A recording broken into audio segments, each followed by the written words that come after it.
நமது ஊரில் நம்முடையவர்களுக்கே, அதாவது தமிழ்நாட்டை சார்ந்தவர்களுக்கே வேலை வாய்ப்பு என்பதை உறுதி செய்வதே நமது அரசின் நோக்கமாகும். விஜயனா, திருப்பூர்ல நேத்தைக்கு கிட்டத்தட்ட 30 ஹிந்திக்காரனுங்க சேர்ந்து ஒரு தமிழ்நாட்டுக்காரனை அடின்னு அடிச்சது மட்டும் இல்லாம அருவாளால அவரோட தலையிலே வெட்டியிருக்காங்க.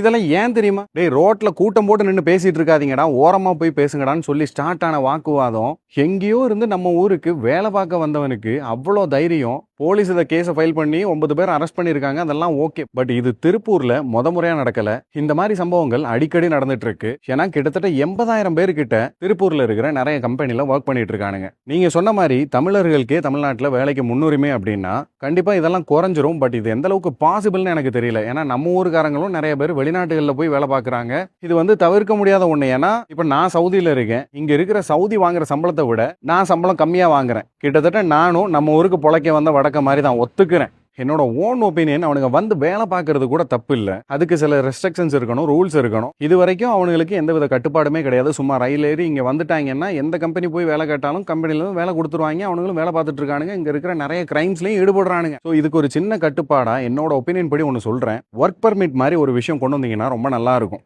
அது என்னடா ஒர்க் பெர்மிட்னு கேட்டிங்கன்னா, இப்போ வெளி மாநிலத்திலிருந்து நம்ம ஊருக்கு ஒருத்தன் வேலைக்கு வரான் அப்படின்னா அவன் போலீஸ் கிளியரன்ஸ் சர்டிஃபிகேட் வாங்கிட்டு இங்கே வந்து ஒர்க் பெர்மிட் வாங்கணும். அந்த ஒர்க் பெர்மிட் இல்லாம எந்த கம்பெனிலுமே அவனுக்கு வேலை கொடுக்க கூடாது. அந்த பெர்மிட்டை வருஷத்துக்கு ஒரு தடவை ரினியூவல் பண்ற மாதிரி இருக்கணும். இன்கேஸ் அந்த ஒரு வருஷத்துக்குள்ள அவன் ஏதாவது தப்பு பண்ணி அவன் மேல ஏதாவது கேஸ் ஆயிருந்துச்சு அப்படின்னா அந்த பர்டிகுலர் பர்சனுக்கு அந்த பெர்மிட்டை ரினியூவல் பண்ண கூடாது. ரினியூவல் ஆகல அப்படின்னால ஆட்டோமேட்டிக்கா எங்கேயும் அவனுக்கு வேலை கிடைக்காது. அவன் ஆட்டோமேட்டிக்கா அவனோட ஊருக்கு போயிட போறான். ஸோ வேலை பார்த்து குடும்பத்தை பார்த்துக்கணும் நல்ல எண்ணத்தோட வர்றவன் வந்து வேலை பார்த்துட்டு போட்டோம். பட் இந்த மாதிரி அருவாள் எடுத்து வெட்டுற அளவுக்கு தைரியம் வர்றவன்லாம் நாளைக்கு என்ன வேணாலும் பண்ணுவானுங்க. எத்தனையோ ஹிந்திக்காரனுக்கு கேஸ் இருக்கு. ஸோ இந்த ஒர்க் பெர்மிட் அப்படிங்கிற ஒரு விஷயத்தை நீங்க கொண்டு வந்தீங்கன்னா எனக்கு தெரிஞ்சு வெளியில இருந்து பண்ணக்கூடிய கிரைம்ஸ் ரொம்ப கம்மியாகவும் நினைக்கிறேன். அண்ட் மக்களே, நான் இது வரைக்கும் என்னோட வீடியோவை இங்கே ரீச் பண்ணுங்க அங்கே ரீச் பண்ணுங்க அப்படின்லாம் நான் கேட்டுக்கிட்டது இல்லை. பட் இந்த ஒர்க் பெர்மிட் அப்படிங்கிற ஒரு கான்செப்டை இப்போ இருக்கிற அரசுக்கும் அரசு அதிகாரிகளுக்கும் கொண்டு போய் சேர்க்க உதவி பண்ணுங்க.